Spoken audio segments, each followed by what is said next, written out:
3, 2, 1, record. Thank you for joining us. Wait. Something happened. Of course, something happened. Take 2. 3, 2, 1, record. So sweet. Oh, wait, stop. What? You better be joking. So we stop, Chris? Listen. Yeah. Let's start this. Let's start over. Early enough. What's going on? Do you have enough free space on your hard drive? No more mulligans, Glenn. Well, I don't know what's going on with this computer. Okay, let's try it again. Hello, my friends. Thank you for joining us for the PEBCAK Podcast, a weekly information security show featuring some all-around good people. It is week 28 of 2025. I'm Chris Lloyd, and getting ready to visit America's Hat. With me, I have my co-host, the Hot Dad, who just came back from there and is ready for Shirtless Mondays. I'm about Shirtless Mondays, but I'm doing No Pants Saturdays. So, by the way, you're already shirtless every day of the week. I know.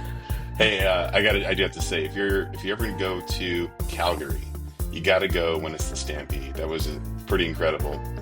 Basically, it's like I think a 10 or 14 day rodeo, but it's all kinds of. They had like 150 different music artists there. I'm sure Chris, like they had some EDM, so you'd probably be into that. You and Ryan Payne can go hold hands and watch some guy push buttons on a keyboard. Oh no, you didn't.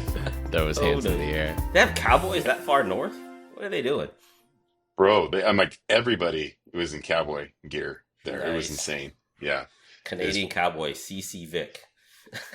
Bro, like I'm gonna tell you, like, there's some shady stuff here. So number one, like it's so crazy because anything that happens, they first talk about the First Nation.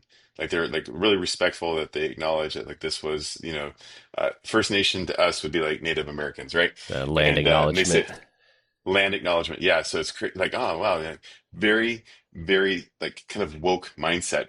But there is no such thing as a male bartender or anyone that is not like super attractive, period. Whoa. As far as yeah it's like I'm like I don't like pretty high standards. There's no diversity there. What's south of Calgary? What American city is south of Calgary? I don't know, Montana, something. So is that where they send the ugly women? Dude, I'm telling you, it was like it's kind of crazy. Like I kind of expected like there just be like this, because this is so damn big. So, like they have like this like rodeo area, it's on the fairgrounds, and then they have like all this craziness going on, and then that's not big enough. So they have like these insane tents that are like outside of the rodeo that hold, I don't know, I'll exaggerate, let's say 10,000 people, and just so much drugs, and not well, probably a lot of drugs, but so much alcohol. And the funniest part is like I think the second night that I was there, like we were like standing in line to get drinks. I'm like, guys, somebody, SHIT themselves. Like it was so bad. It's like so they have like fake AstroTurf. Like, nah, man, it's all the spilled drinks and throw up. Like we're just standing in it. It's like, oh my god, oh no. Yeah. How many days is that? You're really selling it there, Brian. Yeah. Yeah. No, I was there Monday through Thursday, but it was like I think it's like 10 or 14 days total. That's a lot. That's a lot of Yeah. partying. Even like Bro, Burning Man, I don't think is that long. No, well, Burning Man's way too damn hot. But yeah. It was pretty wild. So, Brian, you are correct. Directly south of Calgary, Alberta is Whitefish, Montana. Dang, I'm so smart, everyone. You're wondering. So be interesting to see what's south in Bozeman, Montana. See what does it look like. Well, dude, I'm telling you, they fly people in like for this event to work it because like I'm sure. The guys are telling me like a bartender is probably going to make easily like in the crappy part, not even the high end, will probably easily make 20 or 30 grand just in tips in those 2 weeks. Yeah. Too bad it's not in the good old US of A. No tax on tips now. Up to a certain dollar amount, that is.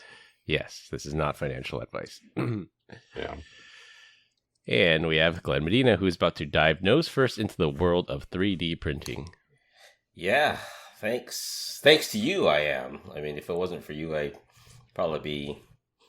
Well, actually, I haven't started anything yet, so let's see how it goes. See if you get a taste for it, and then we'll see how deep the rabbit hole goes. Yeah. Like I said, seeing the things that you print is pretty amazing. But I don't know. We'll see how it goes. But cheers, gents. It's been a while since we've been together. Cheers. Man. Yep. Cheers. We are recording in the evening, so we do have a beverage in our hand. Cheers. I forgot how much I hate Macallan. Jesus. Hate it. Macallan's Macallan's awesome.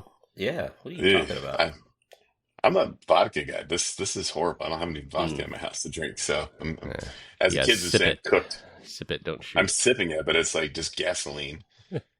Well, you're sipping it the wrong way then. Definitely sipping it the wrong way. I don't know about this. No guests this week, since it's the first week in a while that we've had all three hosts on. Combined, we have decades of information security experience here, not just to educate, but to entertain. We've got 4 awesome stories for this week, so sit back, relax, and enjoy the show. This week, we're going to talk about a closing the loop topic, Glenn's McJob, LeBron might be a hacker. For our third topic, Call of Duty players get hacked again, and close with parental privacy talk. Closing the loop on a story we did last week, after we recorded that story, I actually received a snail mail phishing letter from someone claiming to be from the Ledger hardware maker, asking me to update my software. I could lose access to my crypto wallets. The QR code on the letter takes you to transactions-check-online.com, which has now been deleted from the internet. One downside of mailing out physical letters to people is that by the time someone receives it, the website could already be taken down. That's actually cost, though. It's hard cost to get that out, as opposed to just digital costs, which don't cost. No, it's like first class mail is 60 cents now versus blasting out 10 million spam emails for free. That's a serious thing. I wonder what the catch rate is. What's the catch rate on that, and what's the investment on that? Yeah, so let's see. No return address. So that's already suspicious. There's no return address on the envelope. I thought the post office wasn't supposed to deliver letters with no return address. And with a business? You talk about with the business account or with a? Oh, it's got a stamp, and then it was mailed out of Santa Clarita, California. Yeah, you know what I used to do when I was cheap, right, in the military. I used to send a letter to my wife, but I'd say it was mailed from her from Germany. The return address, yeah. The return address was hers. That'd take like 3 months to get there. Yeah, it's okay though. Yeah. So I imagine there were a couple of letters that are missing, and they'll one day eventually show up to an address that I don't live at anymore. So we'll see how that goes. Got lost in the mail. Yeah. But yeah, I mean, I get email spam, I get snail mail spam, and for those of you who may not know what snail mail is, this is like the post office mail that you have to physically mail out. If we have to describe what snail mail is for those of you that are listening that don't know what it is, you may be on the wrong podcast. To find what ISP stands for last week, and I got flack for that. So yeah, snail mail. Internet Security Protocol, ISP. I know what that means. You sure? Well, I was waiting for like a laugh or something, because maybe he doesn't know. Maybe he's right. Well, you had me sitting there going, what's he talking about? But it's okay. Another one of those geekisms. I get it. He was in Calgary this past week, so he may have lost a couple of brain cells. It's all the fuss of boot. Yeah. A fuss to boot. So did you eat a lot of poutine that? Over there? No poutine at all. No, just that's the other thing. It's just all barbecue, because it's what's going on. So, was it good barbecue? Yeah, it was pretty good. Come on, Calgary barbecue versus Texas or Tennessee or Kansas City barbecue. I'll be honest with you, I don't really care for barbecue, so whatever. How can you be on the carnivore diet and not care about barbecue? Like those two don't compute.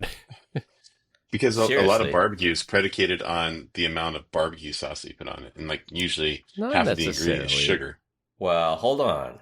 If you understood what barbecue is about, there's wet barbecue and there's dry. And I think you've been going to a wet. So No, I've had dry too, like a good brisket. But I'm just like, eh. Dry Every rub. place you go though is trying to hook you up. Like they're like, hey, take on the tables a bunch of different sauces. bullshit to put on their sauces. Yeah, I got I'm the sauce boss. Yeah. All right, So fair enough. For our first topic, unfortunately, Glenn's personal information might have been exposed in a recently disclosed data exposure. It's always being exposed. My name's out there. It's everywhere. Okay, Well, this trust time, anybody. it's McHire, the AI chatbot that fast food chain McDonald's uses to take in applications, was breached due to a hard-coded password. Up to 64 million job applications were exposed in the breach. Not a friend of the show, Sam Curry strikes again after he and another security researcher found an admin panel for the chatbot that was protected by weak credentials. Wait for a drum roll, please. Login 123456. Password 123456. That's gonna be fun. You can collectively hear our listeners eye rolling right now. Applicants can submit names, email addresses, phone numbers, home addresses, and availability, and they are also required to complete a personality test as part of the job application process. The security researchers noticed the URL when they changed the application ID. They could see the full information of any applicant just by typing in a random number. Oh gosh. But fool on everyone else, but I applied before there were computers. So that was my first job, and it was a handwritten application, not even close to being online. In fact, that McDonald's has been closed for quite some time. Now that you bring that up, Glenn, I'm like, I wonder if Trump's information is in here, because he did work at a McDonald's, and it was within the last year, so his information could be in this database. I doubt he submitted an application. Come on, Chris. Quite possible. Do they even what do they have, like Mick Computer, like because have you guys been to a McDonald's lately? It's kind of depressing. You walk in all and the kiosks. Yeah, there's no one standing at the register anymore, and it's like, I'd like to order, and they're like, well, use the kiosk over there. I'm like, I don't want to use a kiosk. I want to stand in front of you and order my food so that way you can punch it in for me. So disturbing. Yeah. That happened to me when we visited Arizona over Thanksgiving. We had to order. I wanted to order the McRib. Of course, the McRib was back, so I wanted to order the McRib, but the kiosks had not been updated to order that item, so you had to go to the cash register to order it from there. You couldn't do it online. You couldn't do it from kiosk. You had to do it in person at the register. And same thing, yeah. No one was standing there. I had to wave someone down, flag someone down, and of course, order on the kiosk, just like you said. I'm like, no, I need the McRib. You don't understand. I need the McRib. And okay. Then they came over. Yeah. Notice he said I need and not I want. Yeah. You know what you can't order, as dumb as it sounds, at McDonald's for breakfast? You can get a egg McMuffin with cheese, egg, and your choice of ham, bacon, or sausage. But you know what you can't get from that stupid kiosk? Just egg and cheese. So you have to order a ham, sausage, or bacon, and have it removed from the order. How dumb is that? Yeah, they don't do side orders. Sounds like a feature request that we need to submit. Yeah. And because I don't want to pay for bacon or sausage. You know what I mean? Does that make sense? I don't want to pay for bacon or sausage, and I have to pay for it and then remove it. That's kind of dumb. Yeah.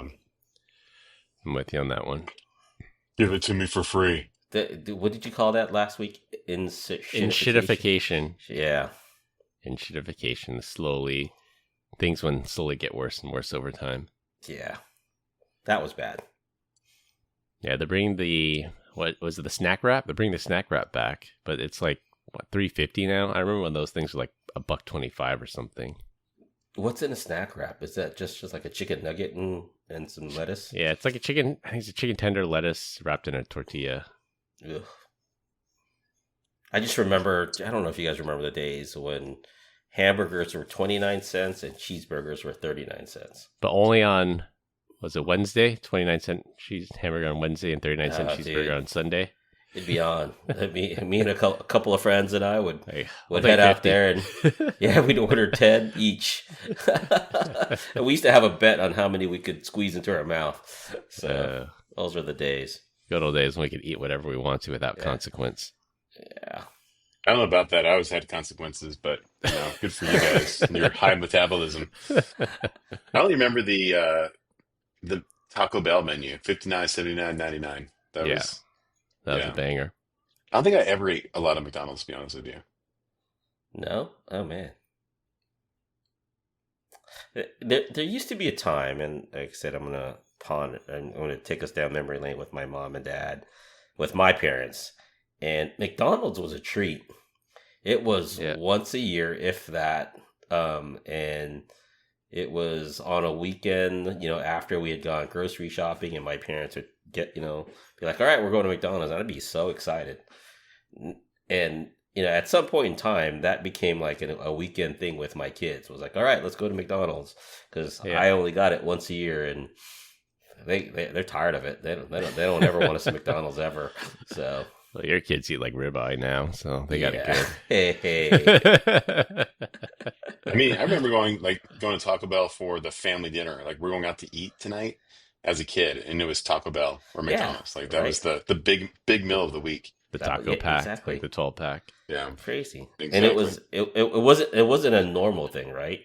It was a highlight. It was like going to a restaurant back then for us. Oh, how the times have changed. I mean, it was sit down, right? Yeah. So, what is this not friend of the show, Sam Curry? Take me through the meaning of that. I don't. That's an inside joke that I must have missed just recently. Well, so Brian and our CISO here is named Sam Curry. He's very knowledgeable about security, very technical. He's been on the podcast, I think, 2 or 3 times. But he unfortunately shares the same name as a security researcher that does like all this amazing like security research. Not that our Sam doesn't, but it's the other Sam Curry that does it. So every time a story like this comes up, I'm with Brian in a group chat. I was like, "Hey Sam, good find." Yeah, he's like, and I think he probably just rolls his eyes every time. It's like, it's not me, guys, right? Stop texting me, guys. I remember having Sam on the show. Yeah, Sam's awesome. I thought it was something else. Yeah. He said he'll be back. I just gotta schedule him. Yeah, he's a good dude. We got to get James Tucker on next. Yeah, he's in Sweden, so it might be hard to coordinate. But I'm gonna see if I can rope him in. Yeah. I think he'll be fun. Tried to rope him at SKO, but couldn't find the time at work for him. But yeah, we'll get him on. For our second topic, this will be our ransomware story of the week. Russian pro basketball player was arrested for his alleged role in facilitating a ransomware payment. Danil Kastkin was arrested in France at the request of the United States for allegedly acting as a negotiator for a ransomware gang. Now, his lawyer alleges that Kastkin is not guilty of these crimes, and that they are instead linked to a, quote, second-hand computer that he purchased. Oh boy, I've heard that one before. The news article does not say what evidence the U.S. has, but they obtained an arrest warrant, so they had to at least convince a judge to sign off on it.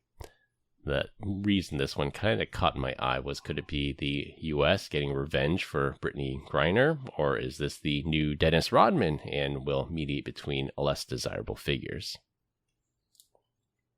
No, it's Angel Reese. Bang! Have you seen that? You know what I'm talking about? Yeah. Bang! She gets her own rebound again. Bang! Yeah.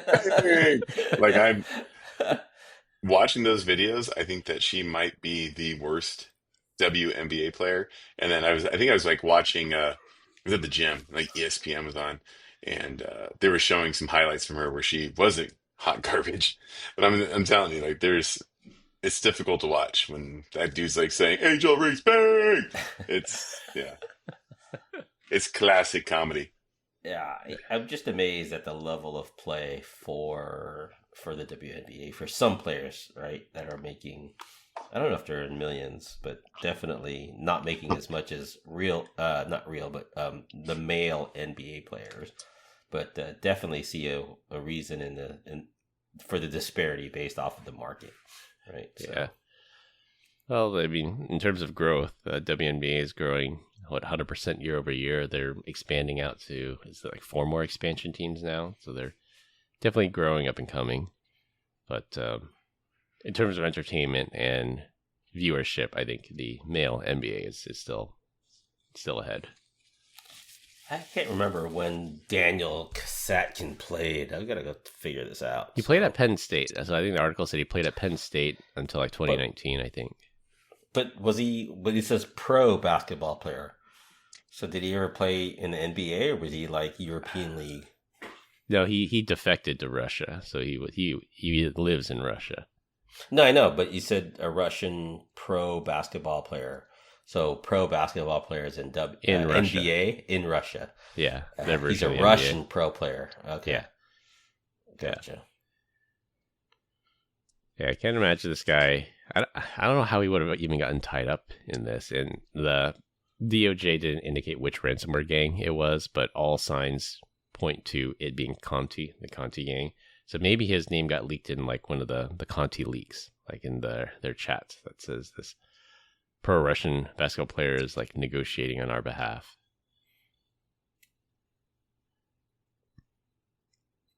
The world may never know. But he was arrested in France at the request of the United States. Yeah. It's interesting that France would assist in something like this. That seems so out of bounds. Yeah. Well, unless they really think that, yeah, this guy did do it, and they think so. Well, we'll see if he gets extradited, because he's going to fight it, of course. Yeah. See what kind of evidence they have. But, I mean, that's an interesting defense. Like, I bought this used laptop, plugged it in, and somehow it's tied to this ransomware gang. And his lawyer was actually saying, like, my client can't even install an application. How can you say he's some kind of hacking mastermind? Yeah, but the defense is linked to a secondhand computer that he purchased. Really? Come on. Like, I was born on a Tuesday, but not last Tuesday. Yeah. Well, he'll get his day in court. We'll see. We'll see if he's ever extradited, or if this is some kind of negotiation play. We'll arrest this guy, and then we'll do some kind of prisoner swap for any other Americans that Russia might be holding.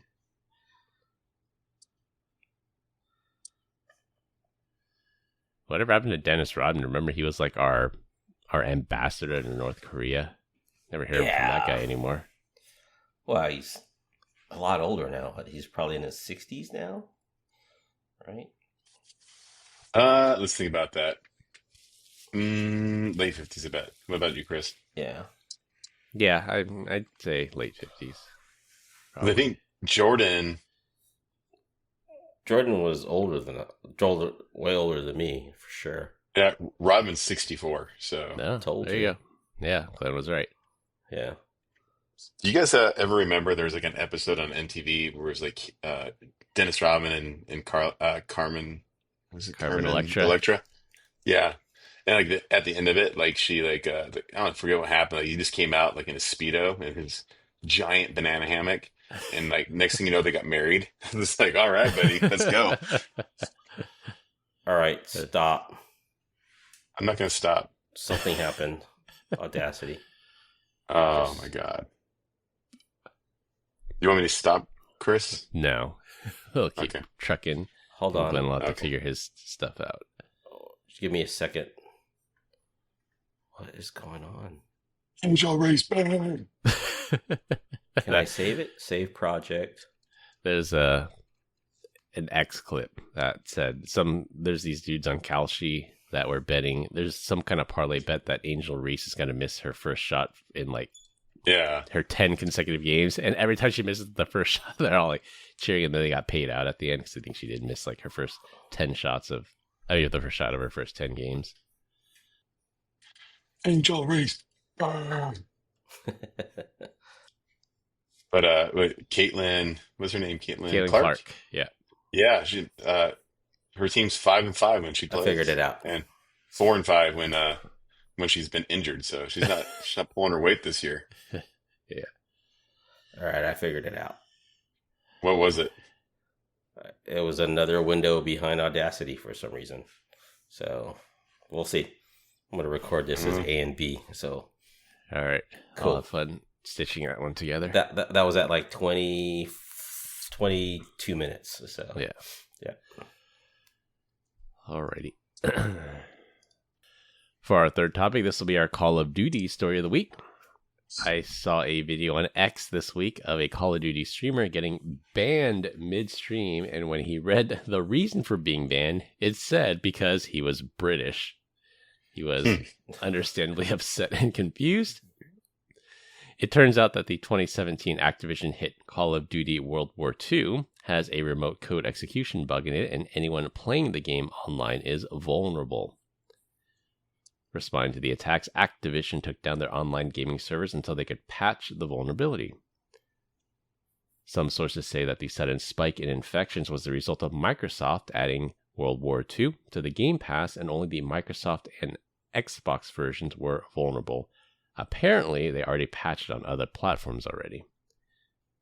This comes on a string of vulnerabilities that Activision had to patch. Back in November 2024, we reported on this. A hacker found a flaw in Call of Duty's anti-cheat system that allowed them to ban thousands of legitimate players. And back in 2023, hackers used a self-spreading malware or a computer worm to hack Call of Duty Modern Warfare. I don't play games, so I'll be honest with you. This one doesn't affect me so much. Was the streamer like really popular? I don't know if he was really popular. He was really mad, though, but his reaction was hilarious. He's like, what? I got banned for being British? Like, I was born here. I can help that. Why am I banned for being British? What's the joke? My car got a flat, or as the British would say, my car got an apartment. Was it? The flat. Something stupid like that. Yeah. Well, they call the trunk the boot. I mean, the boot is the boot is the hood of the car. No, the bonnet. The bonnet is the hood. Is the bonnet the hood? The boot is the trunk. Shouldn't that be the roof? Yeah. I've watched my fair share of Top Gear, Glenn. I know what I'm talking about. I'm sure you do. I just know there was a boot. And the 2 doors a coupe. But wait, hold on. But what 4 about doors a car? A saloon? But what about a car that doesn't have an engine compartment and it's still in the front? Is it the boot or is it the bonnet? It's the frunk, you idiot. Yeah, it's the front. No, English. I mean, in British, I think it's boot. Like if front. on a Porsche, I could have sworn they've called the front the boot. Fair, because that's where the trunk is on a Porsche is in the front. Yeah, but in American terms, the trunk is the back of the car, right? So, no, even like a 911 here, you would call the front trunk a trunk. It's called the caboose. Yeah. What's all the caboose about? Check out Brian. He's like, I don't care what they call these things. Can we get back to the pod, please? We're only talking freedom language here. Yeah. I like that you had to explain to everyone what a self-spreading malware is. A computer worm. Yeah. Computer worm. He's been doing that lately. Have we been getting hit on that? Like, have I been mansplaining too much? Is this your way of telling me I've been mansplaining? No, but let me mansplain to you what's going on here. Is it because you're being asked to do this by our listeners? Are they telling us as like, hey, I don't know what a worm is? No, I'm just trying to expand our demographic to non-security professionals. I can understand it. Gotcha. It's one of those things like you would think playing an online game is safe, but if there's some kind of vulnerability on there and someone just reaches in and grabs it, then you can get popped. And very similar to what happened, how they discovered Log4j, is these Minecraft players were just getting like random stuff happening on their computer, but lo and behold, they discovered one of the worst remote code execution bugs in the last 10 years just by Minecraft players griefing each other. You can grief me. I can grease you? Was that what you said? I know. What are we talking about here? Where did this podcast go? You only play Fortnite, and to my knowledge, there aren't too many Fortnite hacks. Not yet. Yeah. There was some story that I remember reading that there was a a man in China paid some online. They called them online assassins to keep griefing and killing his son because he wanted his son to like go out and get a job, but all he did was play games all day. He wanted to find a way to ruin his enjoyment. Hired a bunch of guys, kept killing him. Then the son eventually had to quit playing and go do something useful. So was the vulnerability? I didn't read the article. Surprise, surprise. Was it on the Xbox or was it like Windows? It was running on Windows. It was running on Windows. Yeah, not surprised. Yeah, and like Windows has like this. I can't remember. I think they have like universal apps, just like Apple does now. So the same app runs on Microsoft and Windows and Azure and Xbox. Like they're all trying to unify the OS there. We need to give credit. Yeah, go ahead. I was just saying that the Game Pass is like you pay $50 a month. You can stream like thousands of games to you. So they just added this to Game Pass. So a whole bunch of people said, "Oh, it's I already have Game Pass. It's free to play. Let's all play it." So there's a spike in people playing it, and then lo and behold, people are like, "Oh, let's just grief all these players, get them banned."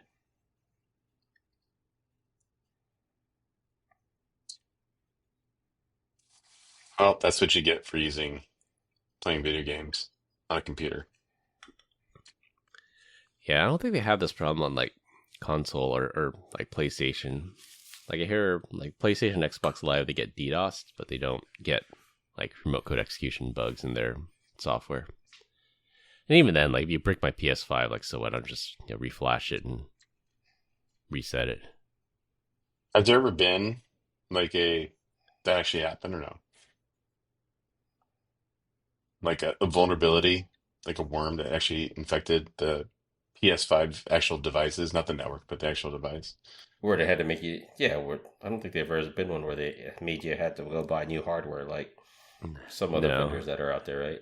So yeah, I think it's a combination of a closed proprietary operating system and very low payoff. Like if someone hacks you, it's usually for griefing reasons, but if you can pop a Windows box or pop a Linux box, then you can actually like spread ransomware that way.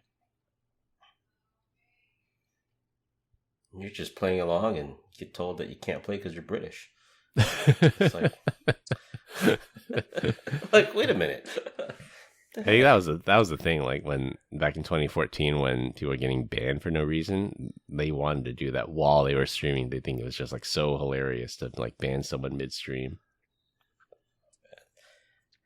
You still play Call of Duty, Chris? I play occasionally. Like I'll play maybe a few times a week. We have an ex-coworker that I play with, and we'll play like maybe a round or two. And a round lasts about 20 minutes, so it's not a huge investment. I can't hardcore game like I used to. I'm just combination not having enough time. I'm just too tired these days to really get into it. I remember playing it a long time ago. Pong? No, Call of Duty on a friend's computer, and I just got up and I was like, I'm dizzy. I'm gonna have to go sit in the chair because I can't look at anything right now. Yeah, those are first person shooter, right? First person shooters. Yeah, yeah. I haven't been able to play that in quite some time. Just makes me really sick. Oh, Brian plays Fortnite. I do. I'm really good at it too. Actually, I haven't played in like probably in a while, unfortunately. You play on an iPad, don't you? I do, yeah. How do you do on-screen control, or do you have controller? It's supposed to be slower, yeah. I mean, it seems to work for me. They do a good job at the player match. So like, or the matchmaking stuff says that your skill level goes up on whatever that platform, and they tend to throw you in on that. So it's based off a platform. Then you're only playing against others on iPads. Then? No, like I think they can platform, and then also like how well you are playing. So it's mixed because I'll play with Chloe, and she's on Xbox, right? So we can cross platform, but she's way better than me. So it kind of sucks because so you get killed, you get owned when you play with her. Yeah, we're like we drop, and she's like, can you come revive me, please? Yeah, skill-based matchmaking. Yeah. I don't think. I mean, Call of Duty has that for Warzone, but I play like they call it casual, which is like they don't have ranks, and then a lot of hardcore players won't play it because there's no ranking, so it's just like casual players, and that seems to work for me. Point. Yeah, that's what everyone likes, though, right? What? The Casual or yeah, casual. not everyone? Like the Well, streamers, kids, I think, yeah, the streamers want it, and if you're gonna be competitive, then you got to play ranked games. Yeah, But they do have yeah, skill-based matchmaking. yeah. I just don't get it, but sure, there's an industry that's built around this, right? You know, the adage of "you're never gonna be anything playing video games." It's not true anymore. Yeah, Not true anymore. Wow. the adage of your parents saying you're never gonna make money being on that computer all day. Yes, I Well, they am. give college scholarships to these video game stuff. There's Or actually a esports. job. Yeah, Yeah, esports. there's esports teams. They put them in a hotel or in an apartment complex, and with their teams. That's all they do. And that's They their train. job. Yeah, Yeah. it's amazing. I would they just do battle bots. You gotta do that one day, Brian. Build your own battle bot. Yeah. All right, for our last topic, it'll be a rotating topic every week. This week, we're going to talk about parent snooping. There's an article recently in the Wall Street Journal that laid out the case for parents snooping in on their kids' smartphones. On the one hand, you want to give your kids a sense of privacy. But on the other hand, if you are paying for their phone and servers and you just want to keep them safe from the world of online predators and cyberbullying, there's a case that can be made to maybe you can at least come to a compromise. Now, there are apps out there that can help monitor without granting explicit access to the phone's content. But at a minimum, I believe parents should have access to their kids' passcodes, even if it's just for emergencies. Now, I grew up in the era of America Online Instant Messenger, and my parents, for the most part, gave me my privacy, but there were multiple times when they'd try and shoulder surf to read what was on my screen. What was on your screen, Chris? It was nothing. They It should was just not like have given you. trying to figure out what I was up to. That's a horrible mistake giving you the freedom of the internet. Yeah, no kidding. They should not have allowed that happen. I'm going to scold them right now. I just think if you're under 18, the state, the government should not be involved with rules on what you can and can't do with your child. Of course, shouldn't be beating them, right? Yeah, no abuse, right? Yeah, no abuse. But within reason. Yeah, like the fact that I think, what was it? Like you take my daughter to the hospital, but she had full confidence or confidentiality with the doctors and the nurses, even up when she was like 15. I'm like, wait a minute, like this is my child. What private conversations are you having with my daughter? So yeah, my kids they're both under 10, and I have access to the patient portal, and that's like, that's how you ask questions to the doctor. That's where you get like test results. That's where you get like vitals and everything, and I can put in their allergies. And then I think there's a warning at the top that says, at 12 years old, you will lose access to this portal. I'm like, well, who's got to monitor them between 12 and 18? I'm the parent. Well, not only that, it was like, okay, great. I lose access. Then hey, California, you're going to pay for my daughter to go to school, right? Yeah. So right. you guys want to take on this responsibility? Then I'd be my guess. Yeah, I want alimony. I want child support. So yeah, that's crazy. Yeah, so there are some privacy guidelines there that are, I don't know, I guess that's corporate policy for whatever medical system that they're in, but there's also, parents have a right to protect their kids. I mean, there's just us being good security practitioners. We know all the bad that's out there, and we talk about it quite a bit on this podcast about these online predators, and there's a lot of danger out there, but it's dual use. There's a lot of good stuff out there on the internet too. They can go on YouTube and learn something new. Yeah, you guys are just like me, right? I mean, when my kids were younger, I ran them through SSL decryption. Through a proxy. SSL decryption was trying to get as much information as I could from their devices, and I installed the cert and everything. So you guys, I'm sure you guys are not any different. Brian's looking at you like, well, you did what? I mean, I would have done it, but by the time I needed to do it, like it was all like Facebook and Instagram and Snap were all cert pinned, right? Yeah. So then it just came down to like, hand me your phone. That's as good as it's going to get. Like you do it by SNI, you get to how many hours they're spending on Snapchat, but you can see the content. Yeah. You can't decrypt it. Yeah. Unfortunately. Well, it's not cert pinned in a browser; it's cert pinned in the phone itself, right? So the actual application is what you're talking about. Yeah, but no one uses Snapchat through a web browser, Glenn. I know. Well, not these days. Everything's through an app. I mean, and I doubt anyone really uses a computer to access those social media accounts, right? So, yeah. Yeah. The closest thing would be monitoring social media apps. I think that's where, unfortunately, there are a lot of online predators there. Even online gaming too, Roblox. Especially my daughter's at the age where all her friends are playing Roblox, and it's one of those things.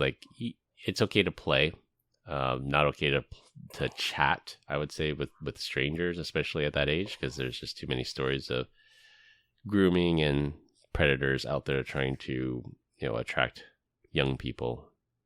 What are you doing, Glenn? Are you trying to point a laser at us? Okay, he is trying to point a laser at us. Well, that doesn't work through the webcam, Glenn, right? Yeah. I think that gets me is I've got older kids, and when the first one went off to college, I sat there and I was like, hey, I need to see your grades, because grades releases the money. And after the first semester, because I've heard from stories from other friends, parents, that they went 2-3 semesters, they didn't know that their kid was on what do you call that? Academic probation. Academic probation, and they continued to pay for college, and it was like, no, that's not going to happen, right? And I remember my oldest, I said, hey, I'm trying to access your grades, but it won't let me. And they're like, well, it's because I'm an adult now. And I'm like, well, hey, it's great to see that you're an adult. You pay your own college, right? And she was like, that's awesome. They want they want the rights, but they don't want the responsibilities. Yeah, and I said, I want to see those grades. It's like, she was like, no. And I'm like, well, cool. Last check is the check you got is the last check you're going to get from me. I'm not paying for anything anymore. Because did she hit you with the daddy? No. Yeah, no. It was like my wife looked at me and I'm like, are you with me or you're not with me? Because I'm not paying for garbage grades, right? Yeah. So yeah, right. Yeah. C's get degrees if you're paying for it, but if it's mommy and daddy, I'm okay with a C. What I'm not okay with is academic probation, right? And then some of the programs that the kids did was even if they got anything less than a B- or a B, they were kicked out of the program. So that's terrible. Like you can't continue to do this, right? So yeah, it's like one of those things where you want to help them. Like, well, if you're not doing well, maybe I can help you get the help that you need, or let's find out what's going on. I wasn't trying to be a helicopter pilot. I'm just saying is if I'm gonna shell out thousands of dollars a year, and I'm not talking about a little bit of thousands, I'm talking a lot about thousands for college, right? I'd like to know at least where my money's going. And I kid you not, I've had friends that I know personally where they were paying what they thought was for college, and the kid had dropped out of school for the last year or two. And it's like, oh no, I am not. Money going? Yeah, I am not that parent. Like, what were you thinking? That I was paying for dorm fees and everything else, and you were just gonna not ever find out that you had dropped out 2 years ago? Come on, that's pretty sad. Yeah. So I went to college with somebody, and she was in my accounting class, and we would study together. We were study buddies, I guess you could say. Don't tell Grace. This is before I met her. And we'd study together, and then we'd take the test, and I'd get what I'd call a decent grade, and she would get almost a failing grade. I'm like, I don't understand. We studied this. I tested you. I quizzed you. She was looking into your eyes, Chris. She wasn't studying. It turns out she had an undiagnosed learning disability until we went to college, and then she went to the resource center. Oh yeah, you have. I forgot what it was, ADD or something. Dyslexia. Like that. Yeah. But yeah. Apparently, she had an undiagnosed learning disability. And she was failing this class. And then once they figured that out, then she took her test at a dedicated center. She got extra time, and then she did well. Once they figured that out, what was going on. That's cool. The only thing I have with that, like, is if you need more time and you get diagnosed as you need more time, how does that work when you're like a doctor or a nurse? Yeah, in the real world, you mean? And you go, hold on, I need more time. So, you're bleeding on the table, I know, but just give me a moment. Yeah, exactly. Or there's an Apollo 13 mission going on right now. We're getting ready to lose a satellite, and we need to think about how to resolve this thing. And you're like, hold on, I need time. I need time to figure this out. I'm like, no, you got to think now, right? So, life or death. Death. I was watching Gladiator. They're like, thumbs down. Yeah, Death. So I'd say the other thing back on, parents looking in on their kids. Like my kids are under 10. Like they don't get access to. I mean, they get iPad time and stuff, but they don't get any kind of online access. And I mean, online games fine, but no chat. But she doesn't have her cell phone yet. She doesn't have her cell phone yet. But we've heard from like her peers, like they went to preschool together, so same age, and apparently, with their kids, not our kids, but their kids have an iPad and they use iMessage. They allow them to use iMessage, and there's other people in their class also on iMessage, and like some of the again, these children are under 10, but some of the crap that they post in this group chat of like students, it's like horrifying. Like the cyberbullying and everything that goes on, and these kids are under 10. Like I don't need my kid exposed to that now. I mean, that's a different conversation of when it's appropriate to give it to them, but it's also like you wouldn't know this unless the mom went onto the iPad and was started reading the chat. Like, what is going on here? Like, Johnny would never tell you to kill yourself. Yeah, this is some like horrifying, like sometimes very racist stuff, and these are like still fairly young kids. Unfortunate, very unfortunate. I mean, again, that's the case for at least having their passcode. Like, just make sure, are they mixing it with the wrong crowd? Are they getting bullied? Is this something that needs to be elevated somewhere? And just being aware of that.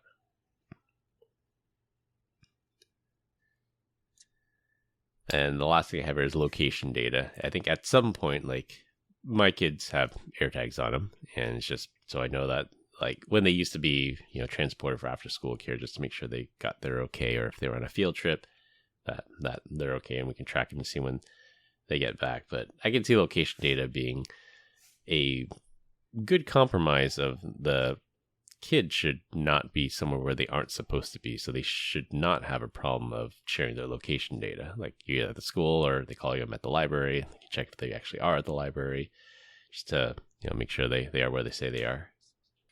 Well, all right. Too. Yeah, I think going back to both points, to Glenn, I'm 100% with you. If these kids expect us to be paying for anything, then you get zero privacy, especially with your grades. Otherwise, good luck funding it yourself. And I'll put air tags and car trackers, and I will do whatever I want. If you're living under my house, like there is no conception of privacy outside of the bathroom in your bedroom, right? Like, and even then, like the bathroom all the time, bedroom. If you have friends over, that door better be open. Yeah. So, yeah. Didn't you have some kind of smart things workflow for the bathroom too? If they took a shower for too long, that you turn off the fan or something. It was a motion detection switch, like light switch. So it would just turn, like you walk in, it would turn the light on and turn the bathroom fan on, because like it helps with the number one, if you're dumping, right, it helps with the smell.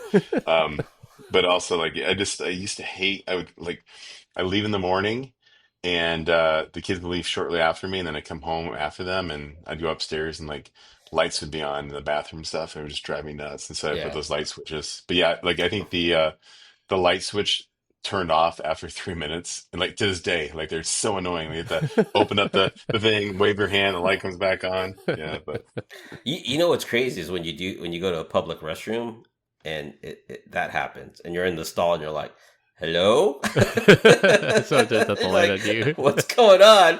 I think I've been here a little too long. All right, let's wrap it up. Our listeners are getting tired of hearing our nonsense. That's true. If they're still listening. Yeah, no kidding. We continue to get great comments about our dad joke of the week. Dad joke of the week. This week, Glenn is up. All right, it's been a while since I've had a dad joke.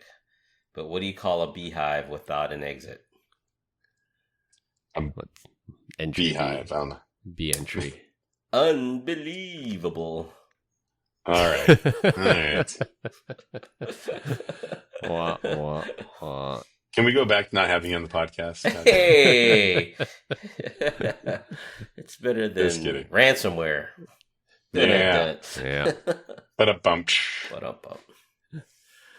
All right, to wrap things up, your information may have been compromised if you applied to McDonald's.